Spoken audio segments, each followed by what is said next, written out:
Hello folks and welcome to the Rose 2 Railroad. I am excited about this evening. This is MPC era night featuring the sound of steam.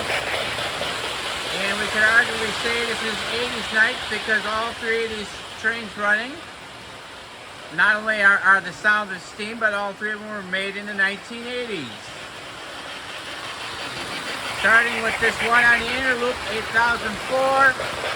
This Reading train was made in 1989 by Lionel, of course. And then on the outer loop here, this Lackawanna 1501 was made in 1988. And then on the inner loop, we have the train that almost does not need an introduction, but from 1981, this is the Chicago and Alton.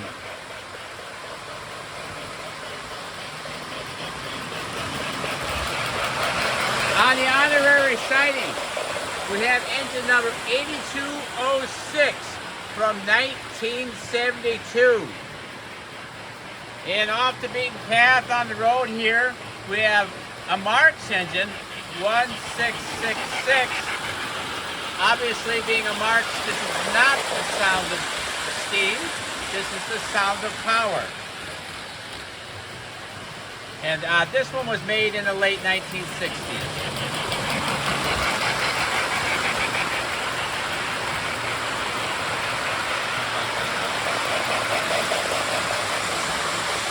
I love MPC trains because this is what I dreamed about as a kid.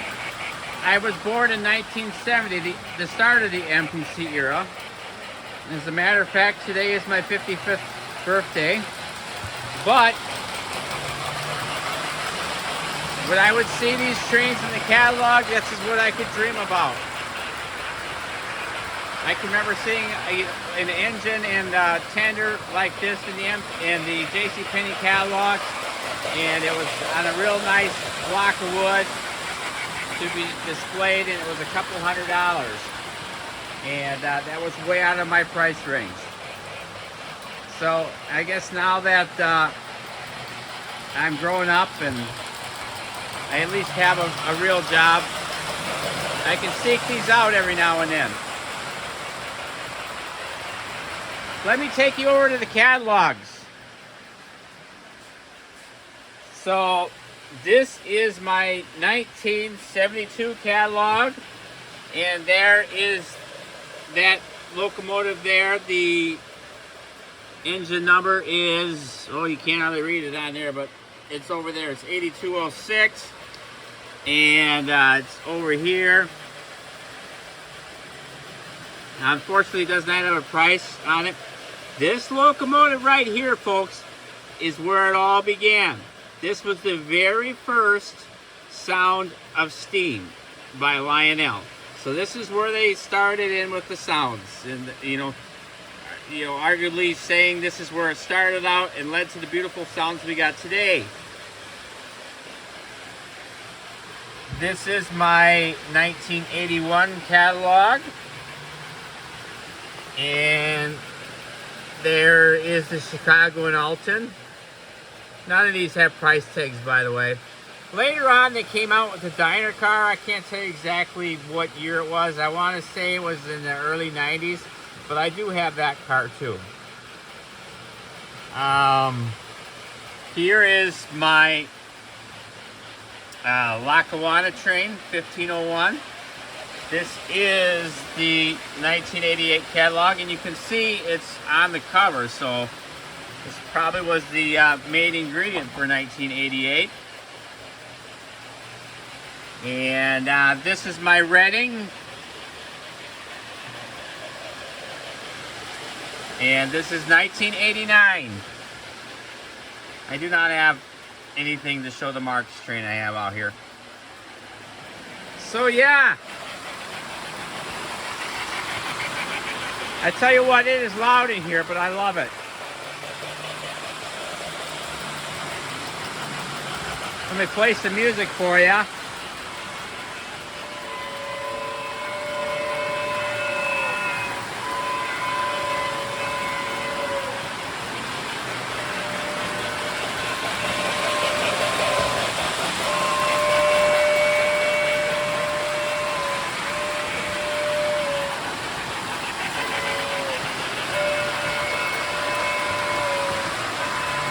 My Redding from 1989 and my Lackawanna from 1988 pretty much have the exact same whistle.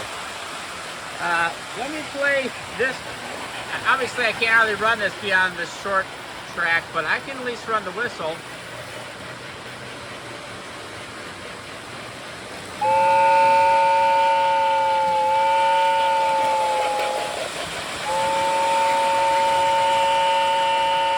That is 1972. Broke a little bit there.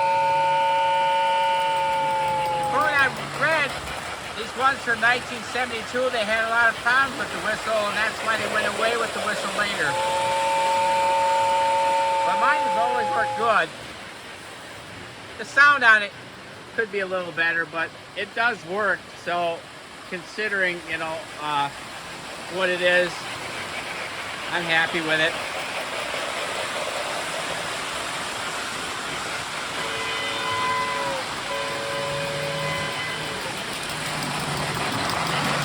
I do have the caboose with each one of these, with the Lackawanna. There's the caboose. And the Redding's got that nice bright red caboose.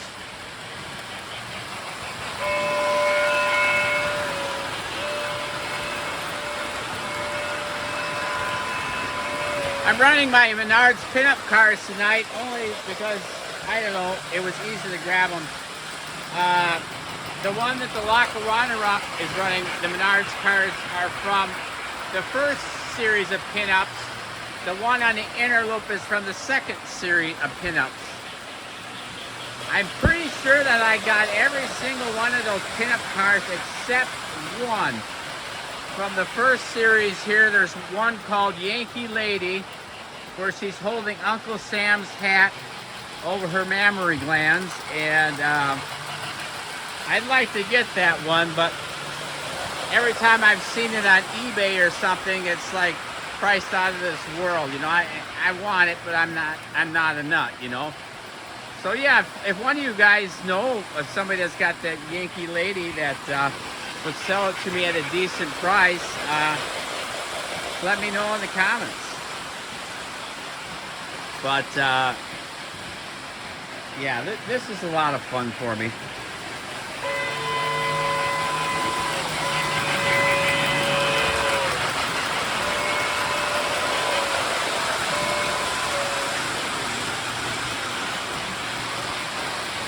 Well, here on the Rose Jewel Railroad, we'll tell you about the history of each one, my personal history, how I acquired them.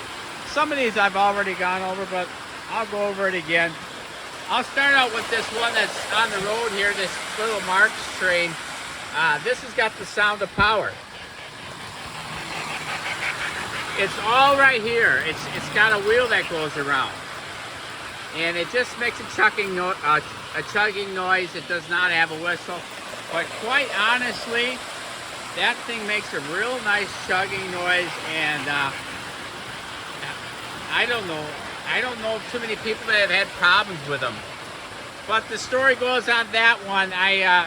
You know, I've got quite a few Marx trains, and I've seen a few guys on YouTube that had that tender, and I'm like, wow, that's kind of neat. You know, I'd like to add that to my collection. So I was basically just looking for that tender. Well, I found pretty much the whole set. I was just missing one car.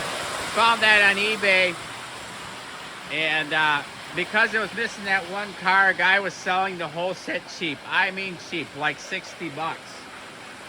You know, no box or nothing, but he had every car except that one car. And once you know it, that one car is one that I had in my collection just as an extra. So it was like meant to be. It just put the two together, and there it was. And that thing works great. So that's my eBay story on that one. Let's see. I'll talk about the Chicago and Alton going down the middle here.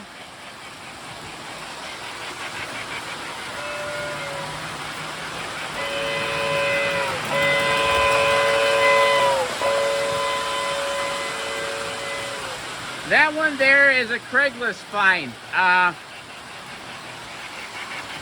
A little bit unusual. You guys probably know I find a lot of my trains on Craigslist. Usually it's people that really probably don't know too much about them. It was Grandpa's train, it was Dad's train, whatever, you know. They're just getting rid of it. Nobody's used it in years. That one was a little bit different. I actually bought that from a guy. He wasn't too far down the road from me. And we met at the Quick Trip. And his story was, he had bought that, just the engine and tender. It has the engine and tender in the box. And he had bought that, and he just didn't run it. So he wanted to sell it. And believe it or not, the reason he was selling it, because he was more into post-war than anything modern or MPC. So, you know, it just wasn't his thing. So I was lucky to come along and get it. And it sounds pretty good. I like it.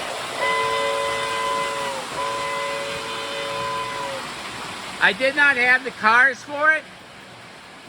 I actually got those down to Sommerfeld's Trains down in Butler, Wisconsin, which is a suburb of Milwaukee. I can't remember his name, the owner, but he cut me a really good deal on some MPC cars. I had, I think, all but 2 of those. And I found it interesting when I was chasing that Chicago and Alton and all. He was probably about my age, and you know, of all the trains that guy's seen, and, you know, especially old gauge, he said the Chicago and Alton was his favorite set, and he was talking about this set here.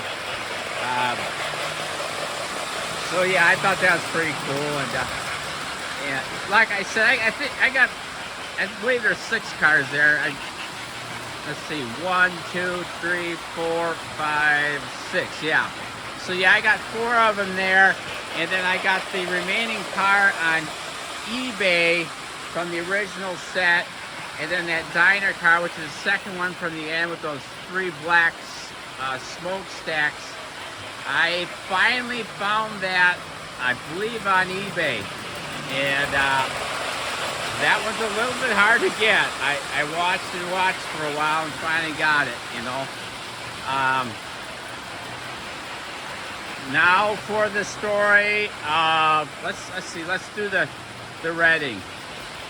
First of all, as a kid, I always called the Reading the Reading. Probably from playing Monopoly. I don't really know too much about the Reading Railroad, but in Monopoly we always call it the Reading Railroad. But this one was in my local hobby shop, and it was just the engine and tender, and I don't know. I can remember. I think that my hobby shop was asking $150 for the engine and tender, and it was missing a little bit of gold paint on the side. And I asked him if he'd come down a little bit. I was thinking about trying to get it for $125, and he said, "Yeah, I'll take 100." So I got it for $100, and it works really, really well. But then just recently, I got my catalog out, and I was like, well, I don't have the caboose for it, and I got on eBay out and found that caboose. And by the way, these cabooses from the late 1980s are great looking cabooses, and you can get them at a great price. You know, even on eBay, you know, you watch hard enough, you can get them for like $30, you know, at a trade show you can get them for like $20. All right, now the story about this Lackawanna here. I was actually taking one of my TMC engines in to have it fixed at a new hobby shop that I was using, and I was impressed by the hobby shop. The guy had a lot of real nice, not a lot of real nice stuff, but he had you know, decent amount of stuff in there, and it was real organized shop and whatnot. And you know, it's pretty much just him and another guy. Another guy runs the remote control cars. But So anyways, I dropped that off, and I still need to call them and see what's going on with it. But I seen this one here, and I thought it looked real nice. Actually, I thought it was more modern. You know, it looked more modern in the MPC or C era, and of course, when I got it out and seen the wires, I'm like, oh, that's MPC, and you know what? I don't remember what I paid for it, but it was a reasonable price. But you know, I liked it so much, and then as a matter of fact, I bought this catalog. It came in the mail that same day. I was missing 1988. Just coincidence. I didn't even know I was going to be buying that engine, and here it is on the cover, everything else. But anyways, I seen that caboose, and I'm like, oh man, that caboose was on the shelf there. You know, now this hobby shop is probably, I don't know, 100.5 miles away from me. And yeah, I wanted that caboose, but I wasn't going to drive that far. But I remembered that I took a picture of this, you know, this, what do you call it, Lion Master Big Boy. And of course, you guys seen that. I can't hardly get that off my track. I love it so much. But that was, he had that sitting in there, and he had it on consignment. And I had looked that up, and you know, he was asking like $100 less than it was going for on eBay at the time. So, and he gave it like a, I think a 90-day warranty. You know, of course he fixes them, so he, you know, if there's any problems right away, just let them know. And we actually tried that big boy out on the track he had there, and it worked fine. And of course that got it here, and it just works great. I love it. But when I picked up that's when I remembered that, hey, I got to pick up that caboose. So that's the story of that. And so I think that about covers it. But yeah, I'm pumped up. Maybe because it's my birthday.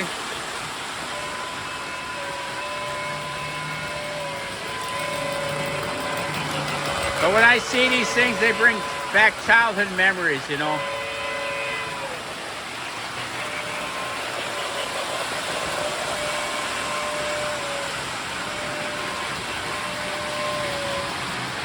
Yeah, the stuff I could only dream about, you know.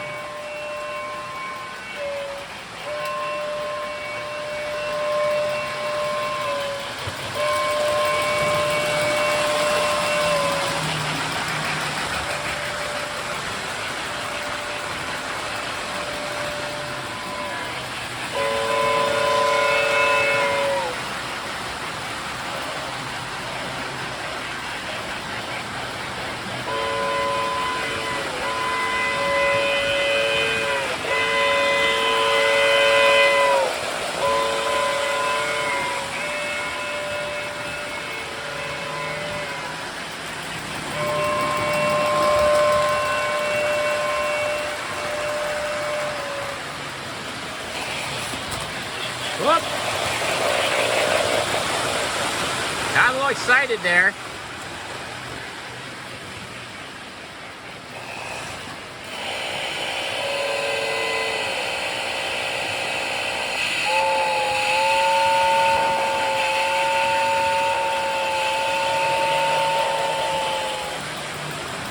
Yeah, I love them whistles. Anyways, I'll take you around the layout for a little bit here.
Anyways, folks, this has been the Rose Jewel Railroad. If you like what I'm doing, give me a thumbs up.